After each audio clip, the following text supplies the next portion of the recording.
first meditation topic was, when's the bell going to ring? Because the first couple sits were pretty good. I was in nirvana, until the third or fourth sit. Then my knees, my ankles started to hurt, my back started to hurt, and I was convinced that the Wayno, the person in charge of the bell, was drawing this out, making each sit longer. And so I would start looking at my watch and then look down the Wayno, make sure the Wayno hadn't fallen asleep. And I could not wait for the bell to ring. And each time I did this, it seemed like the hour sit, got longer and longer. My patience got shorter and shorter. I didn't realize I was just observing my own mind. Sometimes we're sitting here at night. I wonder if I went, we go 45 minutes. If I just let it go till 9, would you all notice? Would you look over and see what happened to him? Anyhow, yes. Isn't like during the meditation, that one in charge of the bell should call Jinshan, in charge of the... Who's in charge of the bell? Isn't that Jinshan? Because in charge of the incense, because... There's a title for this, huh? Yeah. Oh. For me, it was a meditation topic, like who's in charge of the bell? Who's in charge of me? And it always came up the same, I don't know. Okay, so this kind of brings us to our topic, wandering in the dream, and we're back doing some more wandering here. We're going over our relatively polished version. Last week we got into a whole section here where Master Han Shan explained that all of the Buddha's teachings, all of the texts, the practices, the devotions, the rituals, all are aimed at one thing, is to bring us back to this mind, because we drift, we float, we wander in a dream, as the title of his treatise indicates. And so the Buddha comes up with all these expedient devices, clever devices, tools. Sometimes it's called using poison to fight poison, or using fire to fight fire, or Chinese fangbian, Sanskrit upaya. We looked at the raft, the parable of the raft, and that was one of the examples the Buddha gave, comparing his teaching to a vehicle or a transport device going to one place to another. All of it carries the same idea. Essentially, we have everything we need whole and complete. We forget about it. We neglect to attend to it. We let it get covered with weeds or bad habits and a mind that is not disciplined or in control. It wanders. Our nature then gets confused and lost, and we end up in this drift called samsara. And I would not think of samsara as some afterlife or future life or past life, but a state of psychological, emotional here and now.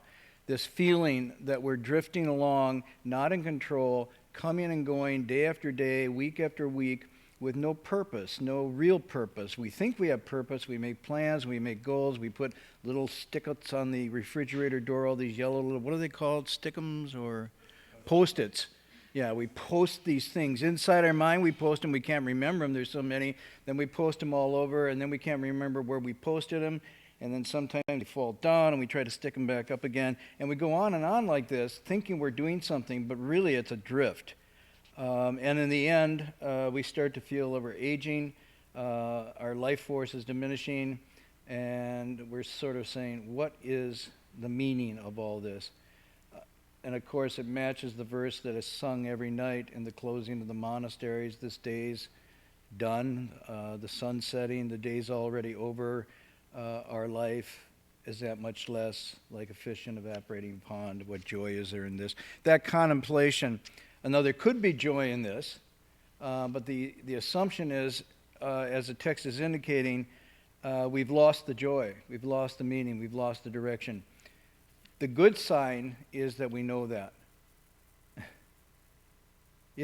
And I don't say this facetiously, if you are aware that there's something wrong, this is really good.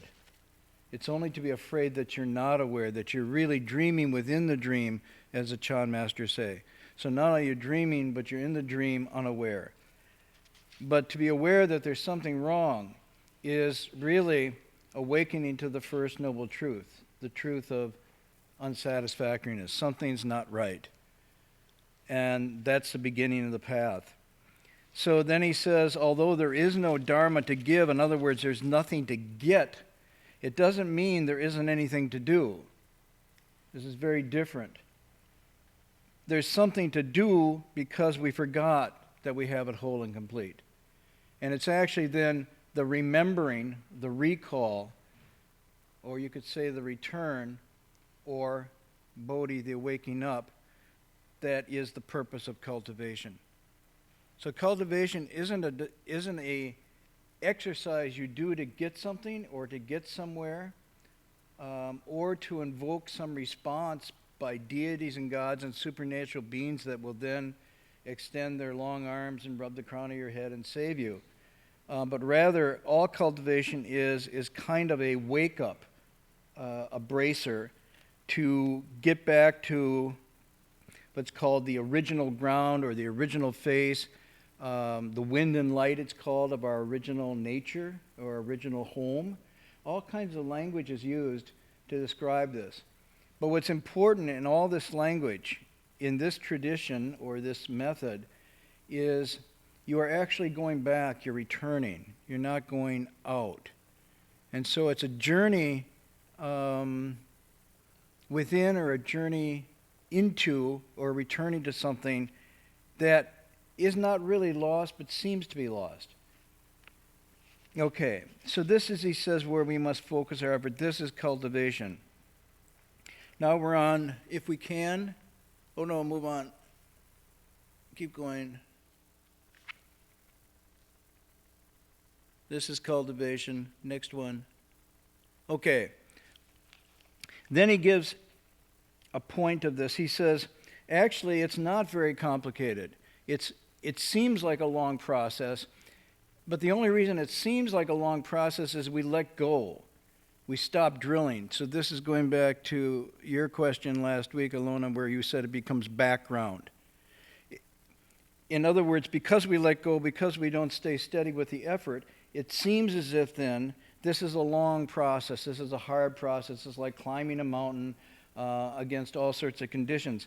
But what he's saying here, he's saying in a single thought, if you can just stay on it and catch your thought, catch this movement, in one thought you're back to that ground. It's that fast. And in one of the texts, the master holds out his hand to the disciple and says, what's there? And he says, the palm of my hand. And then he does this. And he says, what's the back of your hand? And then he does that, the palm of the hand. How fast is it? He said, very fast. Now, this isn't the Kung Fu show where he holds whatever it is, the marble in his hand and says, grab it. Yeah, it's not that. Okay, the hand's empty.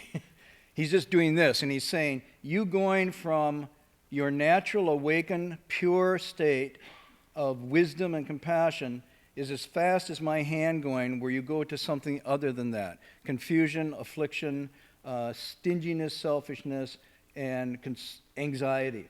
And he says, it's just one hand, but the flip is so fast. Now, if you keep doing this, you lose track that there's anything at all going on. It just seems as if this is the state.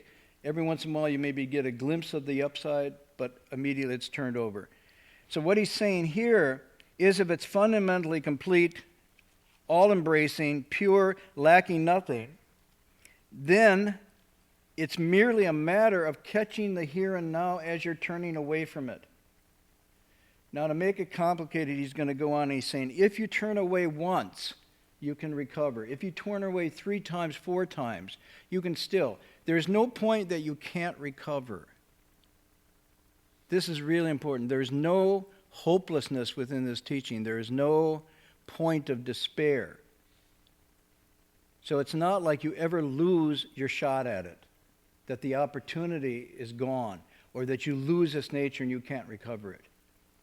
But what he is saying, if you neglect it, and if you let it go, thought after thought, state after state, day after day, it becomes harder and harder to recover, because it becomes a habituated flow. One of the sayings that's used is, tiny drops left to go one by one will fill even the largest vessel. So after a while, it's just one drop after one drop, but pretty soon the whole tub is filled. And so here, what he's pointing to is the fundamental teaching that you can, in a single thought, recover that ground. And if you can secure that in a pattern, a reverse pattern of habituation, then you're back. Now we go to tonight's passage. And he goes on here to give an illustration or a metaphor. I love teachers who do this, especially philosophy teachers. Any of you ever take a philosophy course? Yeah. There's two kinds. One is hopelessly abstract, where they go from abstraction to abstraction to abstraction. And then there's those great teachers who give analogies and examples and metaphors, and finally you go, oh, I got it, right? And I know teachers like that today, who will go on abstraction, abstraction. You kind of, could you give me something concrete? And then they give you something concrete, and you feel like you've made a connection. So in this case, Han Shan is speaking to the modern mind when he starts to use an analogy. He goes from something we do understand to get us to something that's hard to understand. That's the purpose of a metaphor. So he says, the true mind. Now this is interesting because what does he mean by the true mind here? Read the last sentence again. There's nothing else to cultivate, nothing further to awaken to beyond this true mind. Now he's using a phrase to say each of us has a true mind, a true heart mind, a true space of consciousness, of awareness. And now, when the Buddha awakens, he says, this does not come or go, it does not increase or decrease. It's always there, whole and complete. Only our realization of it is partial or complete. And it's not greater in the sage and lesser than in a common person. It's not east or west, north or south. It's just universal, total, all the time. This is called Zhenqin, the true mind. One's own true mind. And this is our ground. This is who we are at the deepest sense. So he says, to give an example, the true mind is like a mirror. And false thinking are like traces of dust or streaks. You know, if you... I do this all the time with my glasses. I'm reading, and I can't see when I'm reading clearly. And so I grab my T-shirt that I've been wearing for a few days. Well, nobody else does this, right? You all get sterile cloths and do it, right? No, you go, ha, ha, and you take your and you go, whoa, and you look at my T-shirt has served as a bib for my last meal. And so there's stuff on there, and I wipe it on the glasses, and I look, and I say, whoa, it's worse than before. It's streaked and stained with grease and whatnot. The other thing I've done is really clever, I thought. I lost my glasses all the time. I have a habit of losing them. Or I'll be sleeping at night, and I'll set them down on the floor, fall asleep on the couch, wake up in the morning, stand up, and crush them. Yeah, I do this all the time, too. So my mother was really clever. When we were kids, I used to lose my mittens. I grew up in a cold climate. And it's not Northern California, okay? Cold as Wisconsin, minus 20 for week after week. So I had to walk to kindergarten, which was 7 or 8 blocks away, and it was cold, so my mother would bundle me up. She would bundle me up so well that if I fell over, that was it. I mean, I was like the Michelin man, right? And you go out the door, and you got to stay upright, because if you fall over, it could be a long time before anybody comes. Some people would come who didn't care about you and leave you lying there like my sisters, but other people would help you up. But you had to keep your hands covered and your ears covered or they get frostbitten. But I'd always lose my gloves. Something exciting, there'd be an icicle, and I'd grab the icicle, and then I'd leave my glove and wander off, and my hand would get cold. And so my mother, everybody know what I'm talking about? She'd take a piece of yarn, a braided yarn, and tie it onto each glove, and that would go through the sleeves of my coat. So, if you took your glove off, it would be hanging by that cord. And you go, where's my glove? Oh, there's my glove. So she also said, well, why don't you do the same for your glasses? And then I noticed they have these nice devices. You put one on one and you hook it over your neck and it hangs down, which is great, except then that serves as the bib. So if you eat, after you're done eating, you put it up, it's got the tea stains, it's got breadcrumbs on it, everything drips on it because it catches everything. So that doesn't work either. In any event, whether you have dust on the mirror or you smear it this way, he is giving this as a metaphor. It coats the mind. If the mind is like this mirror, like this lens, then that movement of your mind and your negative emotions and so forth are just like rubbing that with that unclear cloth. And there he says, therefore it's said, and this is a quote, mental constructions are like dust, emotional attachments like defilement. Anybody know where this is from? Some of you who've been in the translation will know where this is from. Nobody's going to say. Not the sixth patriarch, although you could be right. The Shurangama Sutra. And the Shurangama Sutra uses many metaphors to describe how the original pure, wondrous nature that is whole and complete gets covered over by defilements and what we call here mental constructions. Now, mental constructions is another word you can use for false thinking. You can use it for grasping, attaching. It's referring to the activity of the mind that goes out and constructs its reality. Now, this is pretty tricky because most of us don't think this way. Most of us have a vision of the mind as sort of like when we go to a theater and we sit there and we watch something up on the screen. And we think our mind is sort of like us watching from within something outside, right? So you think of your mind as this little person in here, somewhere in here, right? And it's sitting there and it's looking out through your eyes and watching everything. And that's your mind. Well, that isn't the Buddhist concept of the mind, nor is it actually the modern concept of the mind, or consciousness, if you want to use that expression. So it's not like there's an inside or outside. The mind is actually an interactive field of out there, here, and everything in between. So reality is not something out there that we sit in some kind of little theater and watch, but it's actually a dynamic, interactive field, a construct. So this concept from Buddhism is very modern. That reality is not a fixed and hard thing, but a dynamic, influx, changing reality that is in response to our mind, our projections, our emotions, and even the limitations or strength of our sense organs. This all makes sense? So we see and hear only a certain field of reality. And much of what else exists doesn't appear to us because either limitations of our organs or because the way our mind works to construct it in such a ways that we only see some things and don't see other things, or hear some things and don't hear other things. This is very modern psychology and also neuropsychology, if you will, or neuroscience. This is a description of the mind. There's no there per se, but there's this constant interaction that we take to be reality. And we are crucial to what is there. Okay? Anyhow, what Buddhism knew about this a long time ago. And that's the description of how it works. So he says, Sorry. yes? Is it too simplistic to say that the true self then is just awareness?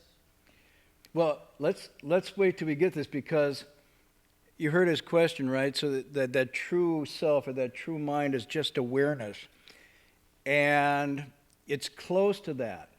It's close to that. So it says, when the projection stops, and there's not that projecting onto reality, there's not the grasping nor the pushing away, both of which are interference. The unmediated seeing things, unfiltered by dust and straight and so forth, is exactly reality. So it says, when that mad mind stops, that very stopping is awakening, is enlightenment.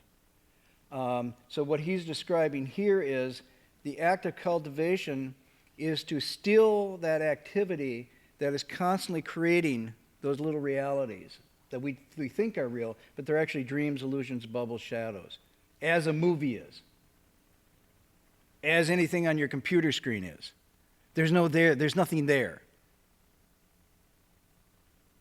I'm shocking some people. There is. I just saw it. No, what's there? What is actually there on the screen? A bunch of dots. Now what is it? What do they call it? Pixels. Not pixies, pixels. There's a bunch of little pixels, and these are little dots of light, right? And if they go at a certain speed and a certain color range, we think there's something there.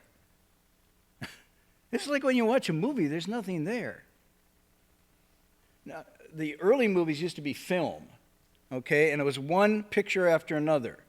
And if they ran them at a certain speed, you would think a horse was running. But there was no horse and there was no running. It's just that frame after frame moved at a certain speed with the RPM of your cognitive eyes, and you thought something was there. There was nothing there. If it ran faster than that, you wouldn't see it. If it ran slower than that, you wouldn't see it either. So it has to run just at the right speed to match with the RPMs of your mind, and then you think there's something there. But it's just little things on a screen, and that things on the film is just a bunch of dots. Any of you familiar with Pointillism, the form of art? What's Pointillism? Points. Well, yeah. Well, why is it an art?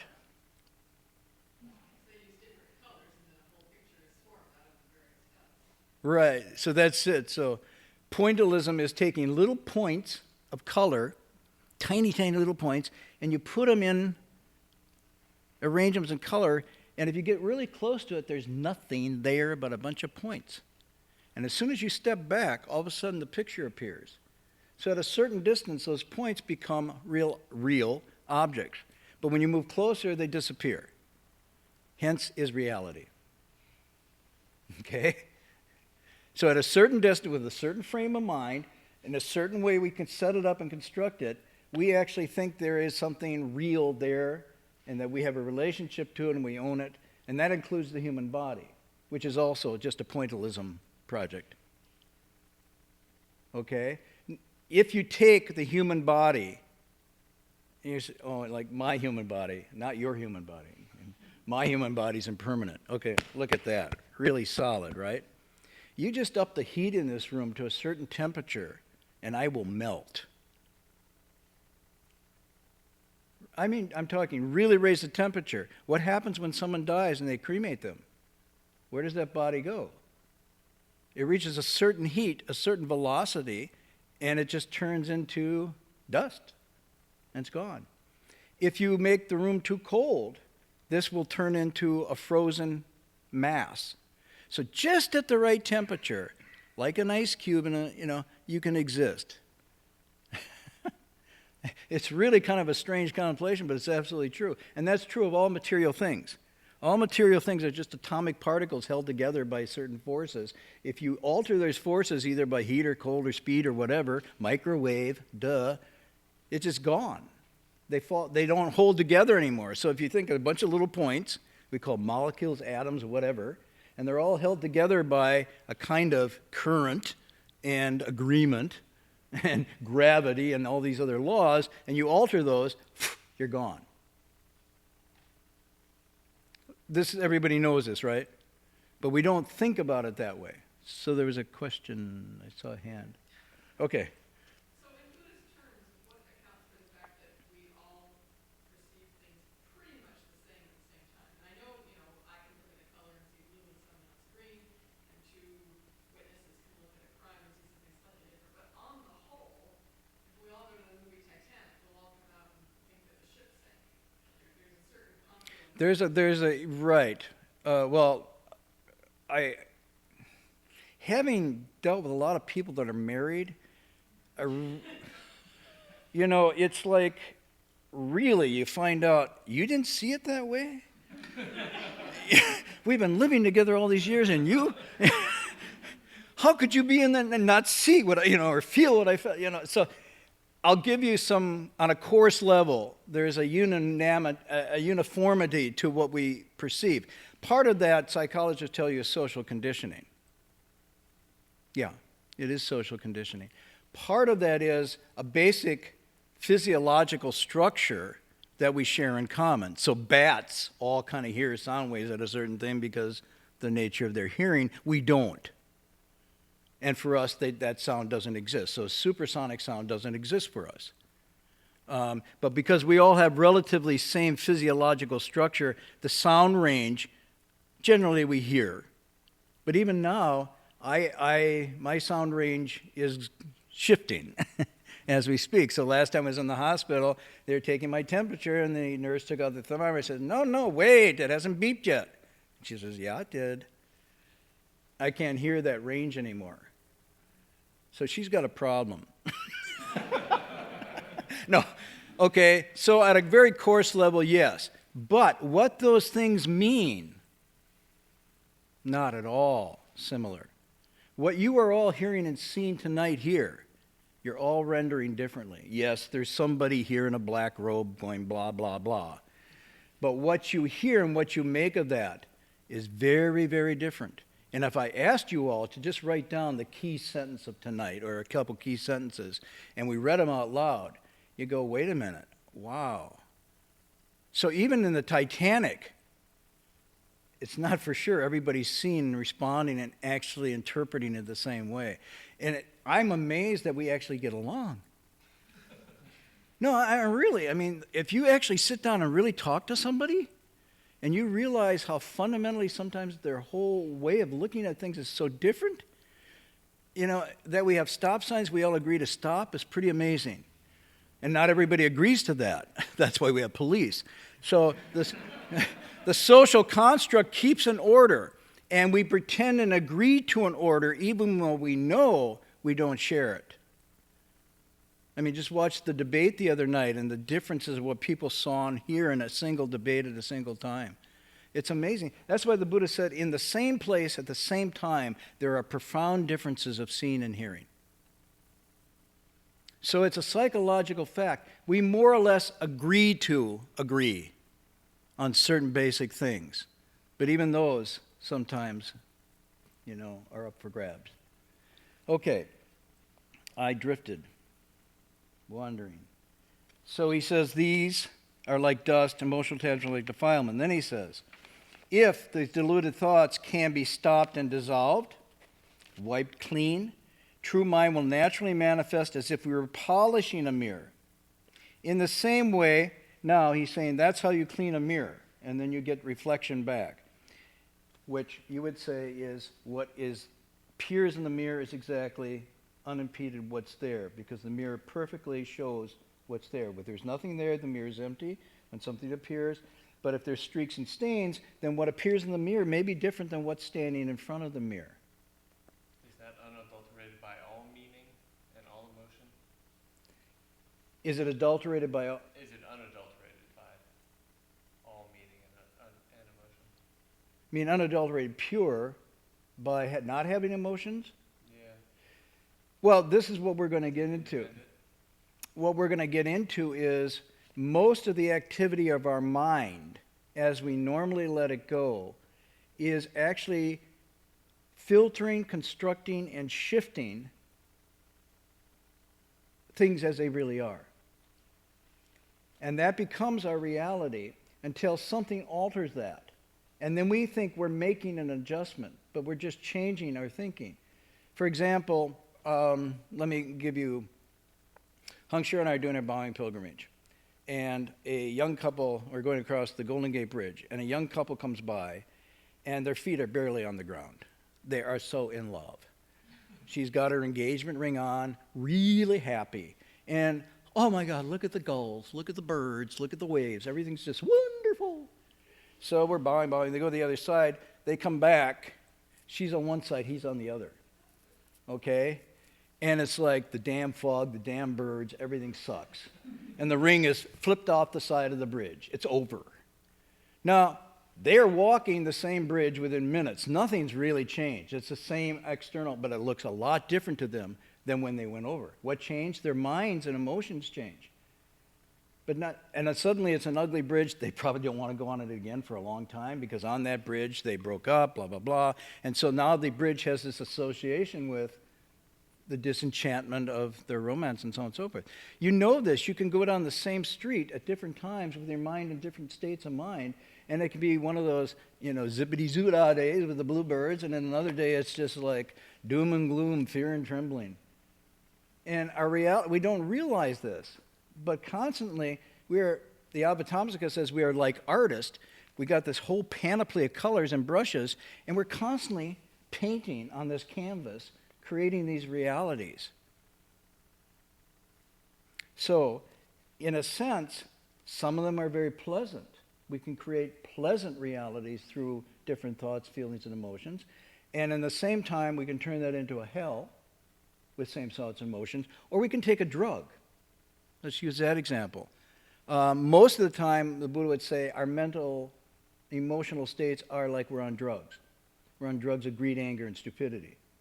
We call poison. So we've got these toxins moving through our body, which affect our thoughts and feelings, which then project and we see as a reality. So if you take a drug, reality shifts. Now, the only people nodding here are the ones that took drugs, so I'm glad. Some of you, yeah, some of you is really annoying. What's changed is you just changed the biochemistry of your body, and that resulting biochemistry changes your perceptions, and your perceptions then change your reaction to what's out there, what's real. Enough of that drug, and reality starts to swim and melt. Alcohol, hallucinogenics. People are saying, what are they? Psst, what is that? People now don't do that as much. You're asking? Just asking. Nobody I know. Okay. But the phenomena of human psychology, if you want to say it, is a constant dissatisfaction with things as they really are, and most of our attempt and our activities are altering reality. We are altering reality machines to the utmost. We are constantly altering reality. And we're getting better and better at it. You can alter reality by just changing the tune constantly. Not having a tune, whoa, bored, and then you alter your reality by turning on a device, a picture, a sound, a smell, adding a flavor. We're constantly altering reality because reality as it is somehow in our minds is scary, unpleasant. And so what we do is we constantly alter reality. The television is a mind-altering reality device. And if it's really good, we get into it and we forget that it's not real. And if you go into a theater where they turn the lights down and up the volume, you even get more into an altered reality. So the Buddha is saying our habituated state is one of altered reality. Use it that way. And our true state is not altered reality. But because we've been away from it so long, we think that that is weird and unusual, and that the altered reality is real and substantial. Okay. So he says, in the same way, once our defilements are cleansed, our bright wisdom will shine forth. This is what Dharma is all about. Dharma is, in fact, not a system of beliefs or doctrines you believe in, but it's the polishing device. Dharma is something you do. It's not something you believe in. I want to say that again. Dharma is the polishing device. It's something you do. What Dharma is all about is cleansing away the defilements so the light shines forth. When the light shines forth, you don't need Dharma anymore. The light itself is Dharma. That's why my teacher says the whole world is speaking Dharma if you only look and listen. It's not something outside of your own nature and outside of the constructs. In fact, the constructs are Dharma twisted. So it's not like there's another reality beyond this one. It's right within this one, but we're not seeing and hearing and thinking clearly about it. Very powerful stuff, but it's like it's so real. Anyhow, I wanted to illustrate this a little tonight. I always try to bring in different other examples to show that this is not necessarily unique to Buddhism. So I sent Locke. You over there? Yeah, he was surfing the web with something else there. Okay. So what I'm going to introduce you is a philosopher, psychologist I like, William James. I'm going to share this passage with you tonight. Everybody know who William James was? Henry's brother. Ever hear of Henry? These aren't the James brothers, okay, that robbed the trains. That was Jesse. This is William. William was a philosopher, psychologist at Harvard, turn of the century, wrote The Varieties of Religious Experience. You want to read a trippy book, take that one under your belt. It's very modern. He was also into experimenting with mind-altering substances to try an experimental way to figure out how the mind and the brain works and how reality shifts on the basis of what we imbibe. Okay. So what I'm introducing to you is a notion from contemporary psychology, but it goes back to James, and it's the idea that reality is something that we construct. Okay, so I'm taking the Buddhist concept and carried over to James. That reality is not some fixed thing out there that we perceive, but it's actually something that we construct in the ways which we perceive. So sometimes this is called selective perception or selective attention in current terms.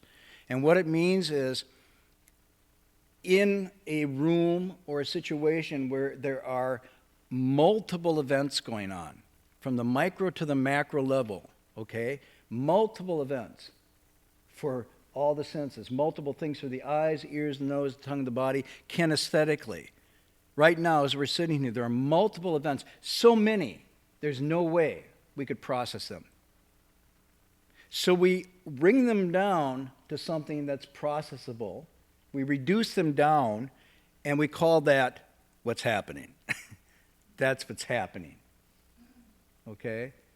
And so what selective perception, selective attention is saying is that in a multiple maze, or James used the term, the blooming mass of things like flowers and bees and birds in springtime. Springtime's a very good example. This blooming event of springtime. There's so much going on. In the midst of that, we then construct or bring reality down to something we can manage, and we selectively attend to only certain things and disregard the rest. Okay, this is selective perception.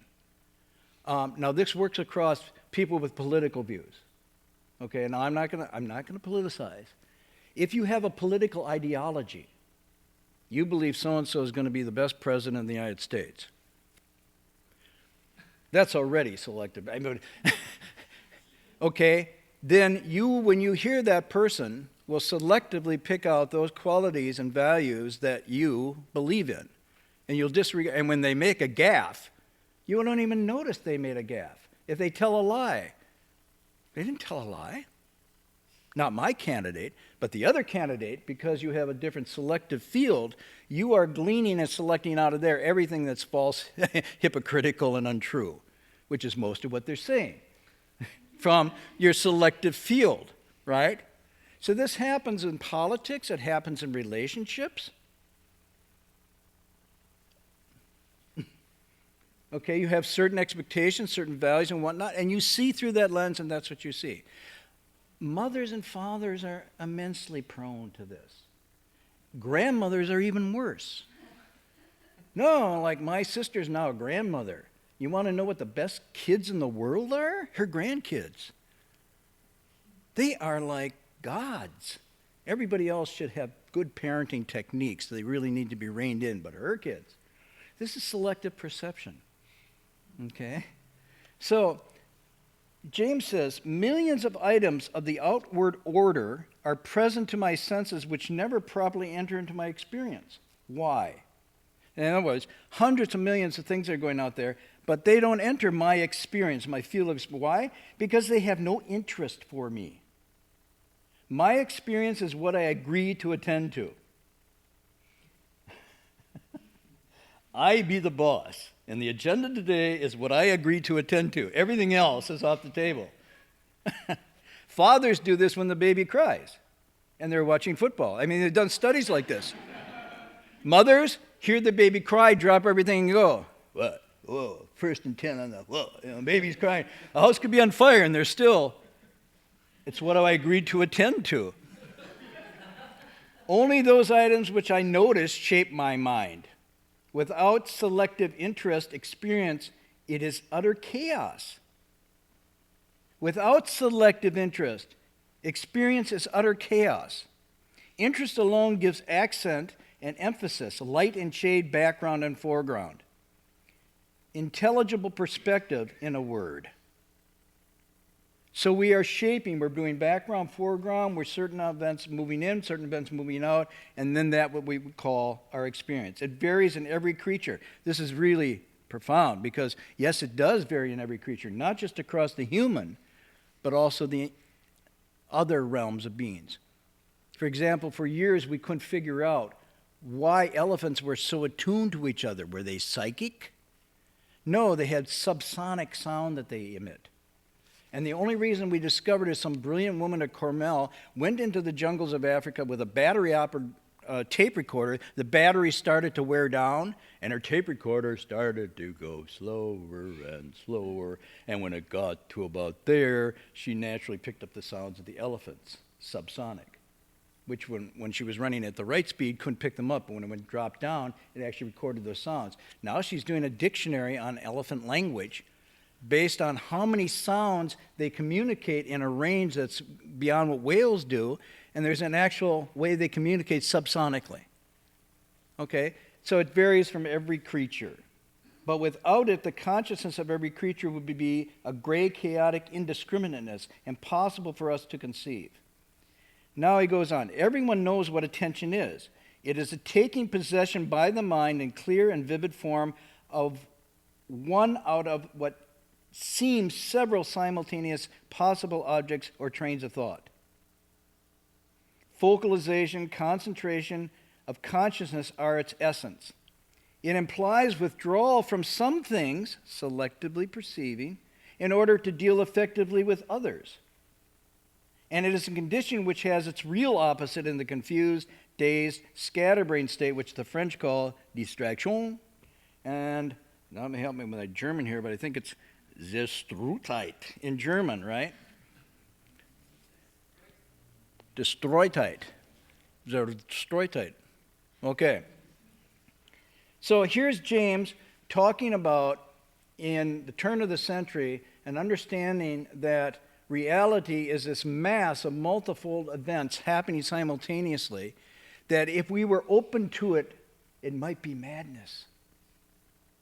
And in fact, you might say madness of some sort is the inability to prioritize and get field and background so that you can actually organize into reality in sequential thing. It's all coming in so simultaneously.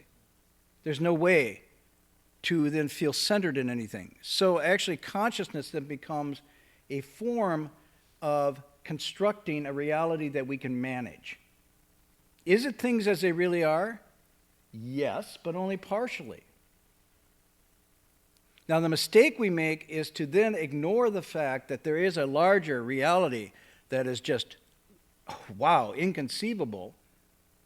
Inconceivable means we can't perceptually organize it, and then pretend it's not there. That's selective perception. And not only do I pretend it's not there for myself, but certainly yours is almost irrelevant. So it's like when we meet other people's realities, we just sort of shake our head and say, well, they're out of it. But we're in it. See, this is called egocentric. So we feel that our point of observation, which is me and mine, is in fact the valid organization of reality. And then everybody else is bit minor players in our reality. And what they perceive is kind of interesting sometimes, weird sometimes, and if it corresponds to ours, truth. So what I believe and you believe what I believe is truth, and what others believe is heresy. It comes down to this kind. And we think, we don't stop to think that we've just constructed one and somebody else has constructed another. We don't have that view. Okay, so now let me go on and push this a little bit. I'm going to push what Han Shan's doing. By the way, James is a psychologist who invited Dharmapala to his class at Harvard. Dharmapala was a Buddhist monk who'd come over for the Parliament of Religions in 1893, went around afterwards, went to Harvard, was in the back in his robes, and James said, oh, come on up here. I want you to lecture, because your psychology is going to be the psychology of the future, not mine. Yeah. Okay, this is in the early 1900s at Harvard. So, if you take the third sentence, only those items which I notice shape my mind, Han Shan and Dharmapala would say, my mind shapes what I notice. It's not, he's saying only those items I notice shape my mind. The reverse, well, Han Shan is saying, with my mind's activities, that construction, those mental constructs, I shape what I notice. My mind shapes what I notice. Not that I'm shaped by what I notice, but I'm actually shaping through my mind what I notice. You get the subtle turn here. So the next step is, as we drift from thought cloud to cloud, we notice, but are also enslaved by what we notice. This is where the Buddha is going. We are noticing and seeing what our mind constructs, and at the same time, then we are enslaved by that because we take it to be true and real. Now go back to what Han Shan's saying. We are locked in this, and we need to cultivate to break that enslavement. Now, I'm putting up here, if you go down, okay, two passages, and I'll close here tonight, but I wanted to show you. Now, this comes from the Taoist tradition. And the Taoist tradition also has a meditative practice similar to the Buddhist tradition. And drop Buddhist and Taoist and just say the practicing traditions have the similar approach that says the capacity is whole and complete to know and understand things as they really are and to liberate ourselves from these bonds and to be fully aware. However, we covered over. Now look at the first one.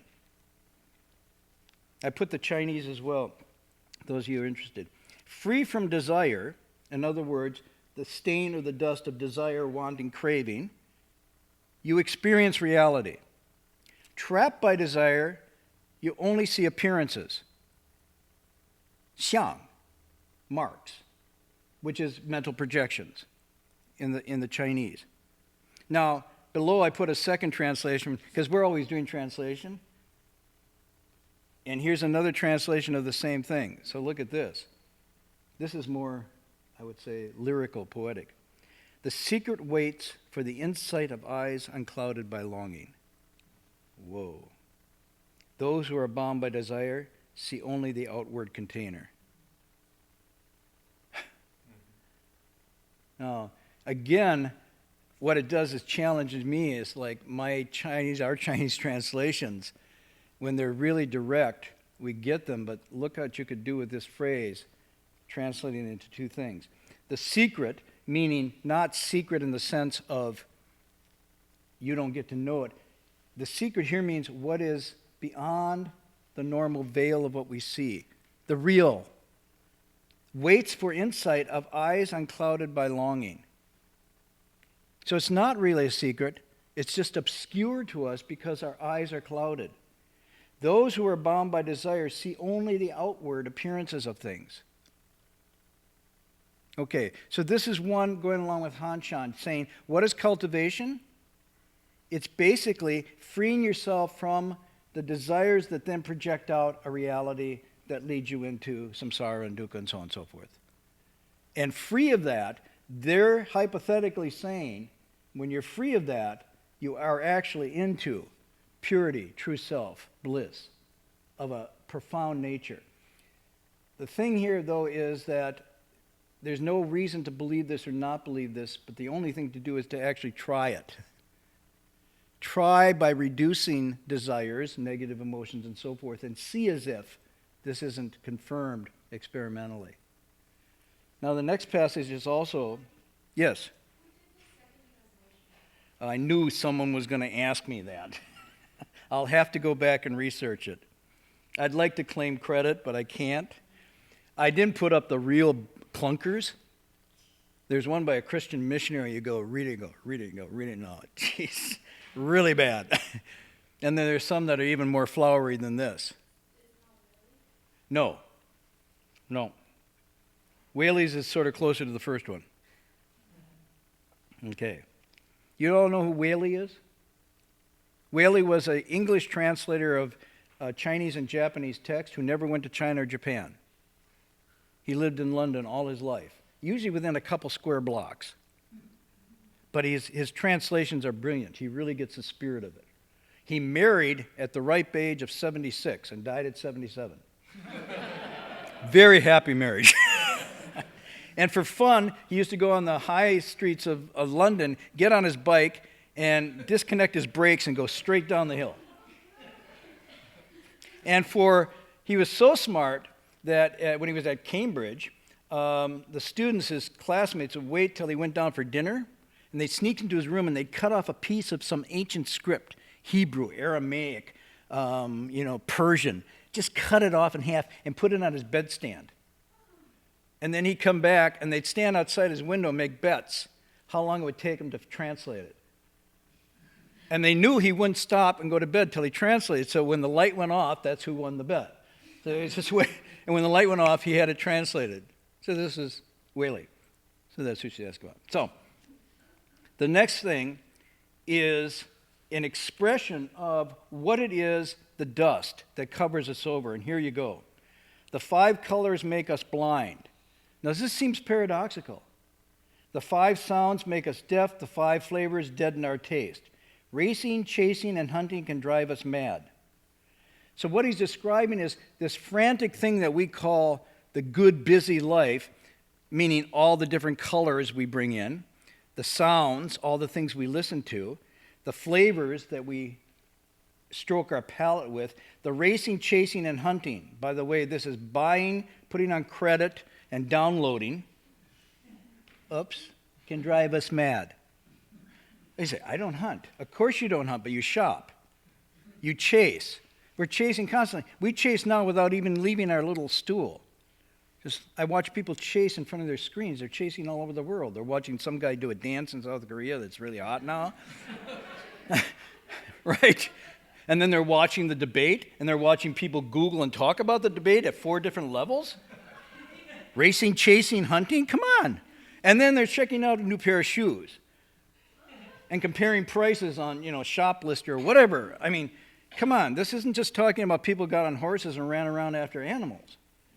This drives us mad. So normally what we take to be the good things in life, from the enlightened point of view, it's exactly what makes us blind to the true, makes us deaf to the true mind, makes us deadened to the true flavor, and also drives us mad, makes us unstable, unsettled, and constantly ill at ease. The pursuit of treasure knocks us off the path. Now, treasure's not talking about, Pistol Pete's treasure chest buried. I just went with some kids to the ocean. Oh, there's a cave. Let's go in and see if we find the treasure chest. So there's no treasure chest in any cave in California anymore. But the pursuit of wealth, the pursuit of profit, the pursuit of more knocks us off the path. The path means the true path.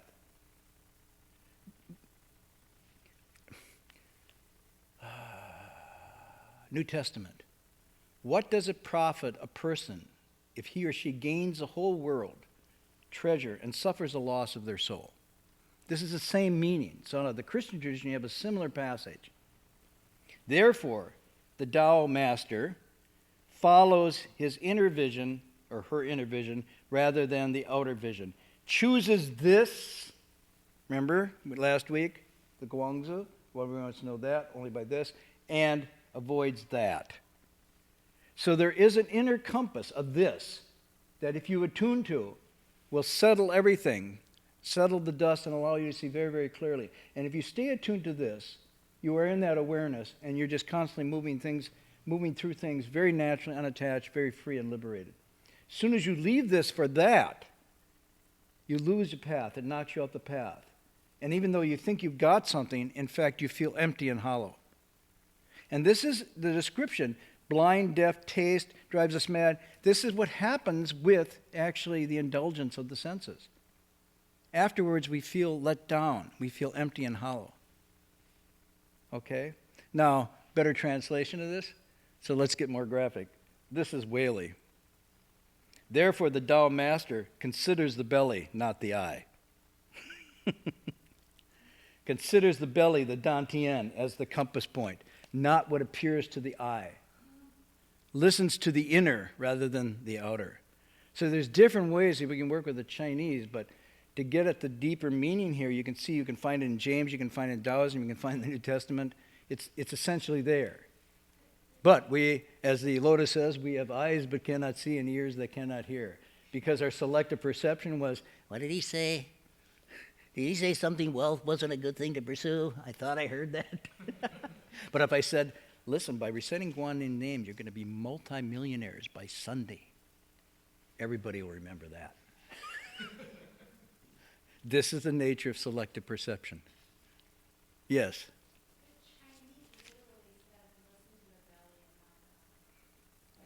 Well, but right. But what they had to do was they figured Westerners wouldn't get that. Because listening to your belly means, oh, it's growling, I'm hungry. Belly actually from here means the repository of the Xin. The heart mind is here, it's not here. Okay, this is just a brain. It's a hard drive. It just, processes stuff. But the real heart of the being is the Dantian, is the Xin, and the Xin is the heart mind. And that's why it's not just brain or mental activity, it's also the emotional, the affective, the aesthetic. All of that is considered to be the cultivation of one's mind. And then from a larger sense, it's only accessed through here. It isn't limited to that. It is everywhere. Because the matrix of the mind is in fact the whole Dharma realm. Whoa. Now you talk about selective perception. I go, well, I'm cultivating my mind. He said, well, go ahead. My mind's getting bigger. My mind's getting so big it's not different from the Dharma realm. That's the true mind. And then you go, oh, that's so big, I'm scared. And you shrink your consciousness back to me and mine again. That's how it works. So most of our lives are not driven by desire, but by fear. Fear is the strongest motivating thing. Fear keeps us from being awakening. Because desire comes from fear. But that's another class. Anyhow, so I thought I'd share that with you tonight, illustrations of Han Shan. William James and the pragmatist are considered to be the two most natural American systems of thought that correspond to Buddhism. So this is known as what? His thinking is called pragmatism. So that includes John Dewey, Charles Saunders Peirce, William James. They all came up with the way you know is by doing. By doing, which is very Buddhist. And the others that are considered to be most aligned with Buddhism, I've already quoted before. Anybody remember the one who said, I wanted to die and make sure I lived life and not Thoreau, the transcendentalist. Yeah, those two had the most correspondence to Buddhism. And I used to read Emerson in church. Now, I know at the City of 10,000 Buddhas, when I talk to the students, I say, when do you do your homework? In the Buddha Hall. How do you do it? Well, we just take the sutra and then we put our text in. So it looks like you're reading the sutra, but you're actually reading biology, chemistry, philosophy, whatnot. But I used to do that when I was in church. I used to take Emerson or Thoreau and put it behind my hymnal. And the good sister's like, you should imitate him. He's really holy. And I was reading. And I'm reading, and he marches to a beat of a different drummer. That's Thoreau. Anyhow, enough. Any announcements? Yes.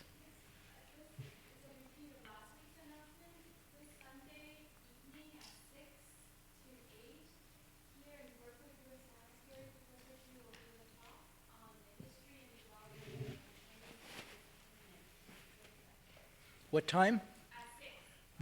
This Sunday. Okay. By the way, he came to our class last night, our translation class. We had a wonderful class. We went into some of the terms we had up here, and then he did a whole search. It was quite fascinating. So his visit, his stay has been very, very productive for all of us. So don't miss this Sunday if you get a chance to listen to this. Okay, we'll do the transference in English.